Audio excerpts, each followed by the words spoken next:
of people got new sewing machines and they have some of the same problems when they first get them. I've been answering the same questions over and over again, so I thought I would make a quick video with some really common problems people have when they very first get their sewing machine and they're wanting to learn how to use it.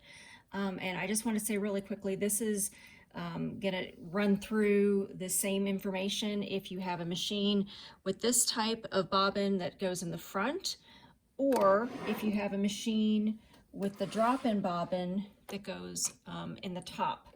So I'm going to really quickly run through how to get going really quickly so you can get your first stitches, or if you're having trouble doing that. So the first thing that's really common is to make sure you've got your bobbin in correctly. So it's not unusual for people to put the bobbin in the wrong way. And I will tell you, look at your machine itself. A lot of people don't have a manual if they've got a secondhand machine, or maybe just it's a lot of pages and seems overwhelming. But almost every machine, in this case, it's on this little door, has a picture of how the bobbin should go. And on this machine, it's on this little flap. I'm going to hold up this little piece of fabric so you can actually see, but it shows you with a little picture of which way your bobbin should go. So on this particular one, it shows you when you put your bobbin in, the thread should be coming off in the clockwise direction. So I'm going to take this and you'll pull out this little handle in the back, and that'll help you hold it. It's this little handle right here. So you'll hold that and you'll stick your bobbin in. You'll hear it kind of snap. And then you'll want to spin it, and there's a little notch right here. So I'm going to take this and just pull it through that notch, and then you're going to pull it up into this little groove over here. So you've got to make sure it's got to be able to spin freely, so kind of hold it. So you pull on it until it's long enough, then you hold the bobbin and you pull your thread till you can hear it snap. I think you heard that snap. So now it's all the way into this groove here.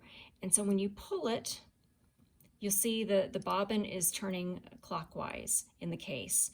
Okay, so now you'll leave a little bit of a tail because you're going to need that in a minute to pull it up. You'll pull this little handle out, and you're going to stick it into the shuttle down here. And there's a little groove. You can't really see it in this video, but there's a little groove at the top. And when you push it in, it's not going to move. So this it's lined up so that this little groove at the top is in place, and it won't wiggle. And once you push that little handle down, it's not going anywhere. Okay, so I've already got it threaded from the top. When you thread your machine, make sure the presser foot is up. It has to be in the up position to go properly through the tension. And you'll also want to make sure that your needle is in the upper position. And this take-up lever here will be up at the top, if you can see that. But that comes up at the top when you have your take-up lever in the up position. And so that means you'll be able to thread it properly. Once you've got it threaded, you'll pull the thread through the presser foot and towards the back. And what you'll do is you'll take your left hand, you're going to hold on loosely to this top thread. With your right hand, you're going to turn the hand wheel towards you, one rotation. And when you do that, you'll see the needle go down, and you'll see the thread come around, and then you'll pull, and you'll pull up your bobbin thread. So you'll want to make sure you kind of pull on it, make sure it comes freely. And then now you've got both your bobbin thread and your top thread coming through the machine. You'll want to close everything up and get ready to sew. Now, this is the common problem that I hear about. People will say, I stuck my fabric in the machine and I put my presser foot down and I pressed the pedal and my thread disappeared. Well, what's happening is you actually need to do two tricks. Number one is hold your thread before you start sewing.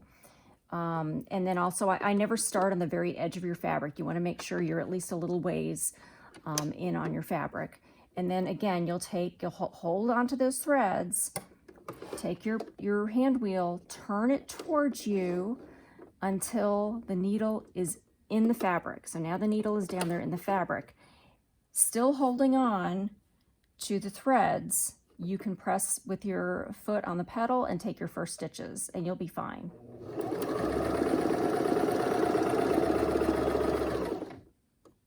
Okay, so now we've taken our first stitches with the machine. Very simple. You'll want to make sure at the very end your needle is up, and then you can pull. And some machines have cutters, some of them have the cutters like on the machine itself. This has a little blade on the side you can pull on. And if it doesn't have that, you can always just cut. Sometimes it's even easier just to cut. Okay, so the same thing now for this other machine. Again, we'll follow the directions on the picture of the bobbin, which in this case, it shows it actually coming counterclockwise. So read the instructions on your own machine to know what to do. So we're going to make sure this is going counterclockwise. So it's like the letter P, if you're looking at a letter for the thread. And you're going to drop it in this bobbin case. And it shows it coming, again, if you look at this little picture, it's a little hard to tell, but it's coming through this notch and then coming toward the back. So to this little notch and then up toward the back, and then put your lid back on. This is another trick I see people don't do. They start to try to thread it without putting their lid on. Put that lid on. So I've already got this machine threaded. Again, I followed all the numbers to thread it. I'm holding the thread, the top thread. I'm rolling the hand wheel towards me, holding onto that thread. I pull it back up, and it should pull up the bobbin thread. There we go. Okay, so here it is. So now you'll put it through the presser foot towards the back. Okay, you make sure it's not twisted up around the needle. And again, we put our fabric in, lower the presser foot, hold on to those threads, needle down in the fabric, okay? Still holding onto the threads, and then press down on the foot and start sewing. And there you have it. This one, again, ends with the needle up on its own. Not all machines do that. You'll just pull and cut. And now that you know, get stitching.